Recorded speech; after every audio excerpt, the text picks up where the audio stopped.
ninth part of the lectures on understanding Islam, unpacking the Dhimma pact. We're looking finally at religious persecution and Islam, and I think many people are aware that it's tough for non-Muslims living in Islamic societies. And the reason for that is the Dhimma pact. The British Secret Service reported in 2007 that 20 million Christians are persecuted around the world today. 4 out of 5 countries where Christians are persecuted, according to the Open Doors watch list, involve Muslims as persecutors. So 80%, if you like, of the persecution is happening in Islamic contexts. And what's more, 80% of Muslim states persecute Christian minorities. So what's going on? Why is it such a big deal? If Islam is a religion of peace and of tolerance, why is the practice not working? Well, the reality is that the persecution of Christians in Islamic contexts universally tracks Dhimma pact regulations. That is, wherever there are abuses, you can tie the individual abuses to Islamic law, to the teachings of Islamic law. For example, restrictions on advancement in public office in countries like Pakistan or Egypt. This relates to the fact that non-Muslims are not allowed to have authority over Muslims, according to the Dhimma pact. Restrictions on building and repairing churches.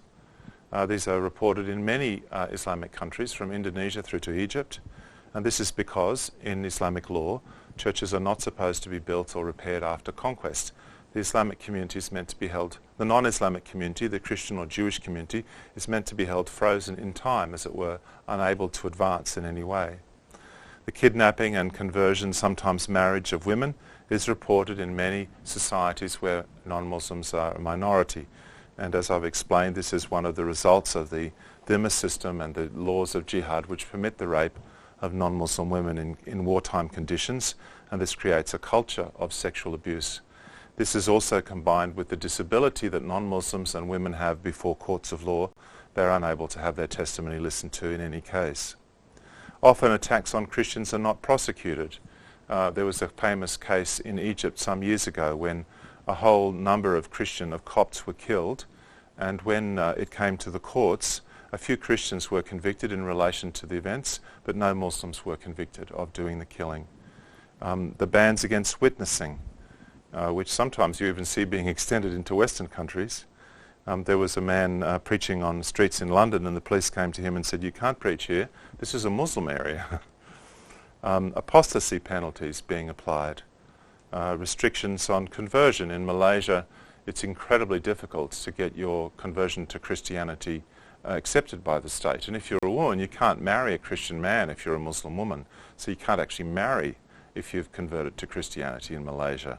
There was a famous case involving a woman called Lena Joy, who wanted to marry a Christian after she became a Christian, but the state says, oh, that's a religious issue, it goes before the Sharia court, and the Sharia court won't recognise the conversion. And indeed, Malaysia will put Christians who've come out of Islam through kind of re-education camps to try and change them back, and it's very difficult for them. They have to really flee the country. There's also the threat of mob violence. If you don't respect Islam, then we will go wild in the streets.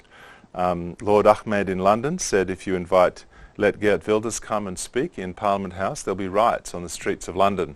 And so the British government banned Geert Wilders from coming and speaking there. He's the leader of a party in Holland.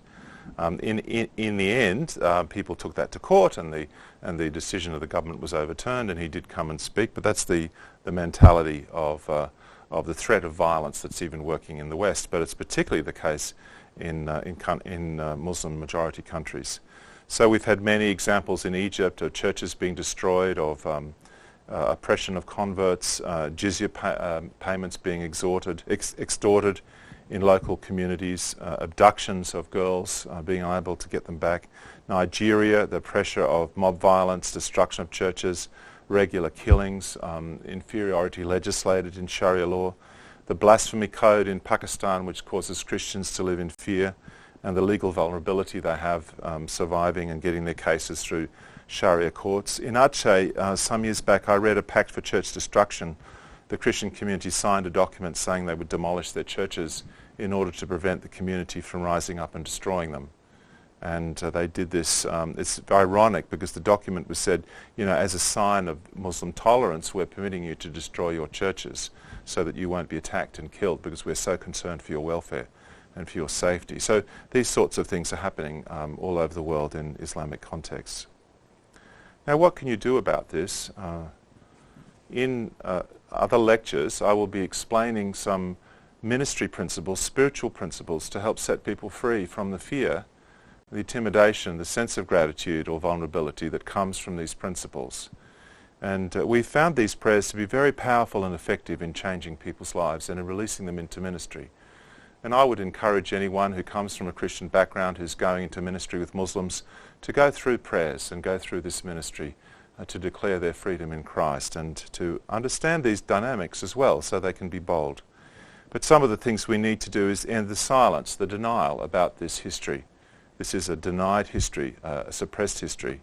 Speak up and give practical support to Christians who are living under Islamic rule. We need to pray earnestly for the demolishing of these principalities and powers that stand behind this abuse. We need to insist on the principle of reciprocity with Muslims. Oh, so you'd like to build a mosque in Rome? Well, we would like to build a church in Mecca. Could you please provide a plot of land for us? You're concerned about the treatment of Muslims in Canada. Well, could you please explain why the 500,000 Christians in Saudi Arabia don't have a single church to worship in? Let's have a talk about this reciprocity, and that's a principle that I think we can encourage Muslims to think about. God has made us all. Why can't we treat each other with respect? We need to have confidence and boldness about our faith in Christ. Islam is not a substitute for Christianity. I don't really like the idea of saying we're a family of religions. And this is a very different faith. It has a very different way of establishing its principles. We need to hold love and truth together and not just be truth-focused or love-focused. You need to have both. The people that abandon truth to just embrace love end up being enslaved. And you need both. We also need to boldly claim our healing and our freedom. And I will be explaining a ministry strategy for establishing that. Just to recap, Islam is built on two covenants. There is the covenant of the dhimma for non-Muslims. It's the only option apart from warfare available to non-Muslims, a spiritual surrender involving material support. And there is the covenant of the shahada, which binds Muslims to the example of Muhammad, and all his spiritual issues, his spiritual infestations, you might say, get passed on through that identification. For Muslims that are coming out of Islam, I ask them to renounce the shahada, renounce the example of Muhammad, renounce the Sharia, and make a break with all the curses that are associated with that dark covenant. For Christians who are seeking to minister into Islamic covenants contexts, they also need to reject and emphatically renounce the dhimma and all its implications and claim their freedom in Christ. These two work together, and it's quite possible for Christians, even missionaries, and those who have a passionate love for the Lord and a love for Muslims, to come under the influence and the intimidating effects of the dhimma system as well. It's important to bring things into the light so they can be seen clearly for what they are. The scriptures explain this to us several times. There is nothing to be gained by hiding these things. My own personal experience, and I believe it will be key for many people around the world, is that by naming the truth and bringing these things into the light, and then applying the biblical principles of freedom, which I'll be speaking about in the next lectures, or in other lectures in this series, you can then find freedom and be able to be bold and strong and actually have resources in your hands to set people free. And I believe that as the church rises up and claims its freedom, including the churches that have long lived under the dominance of Islam, we will see remarkable things happening in the area of bringing Muslims into freedom, into faith in Christ.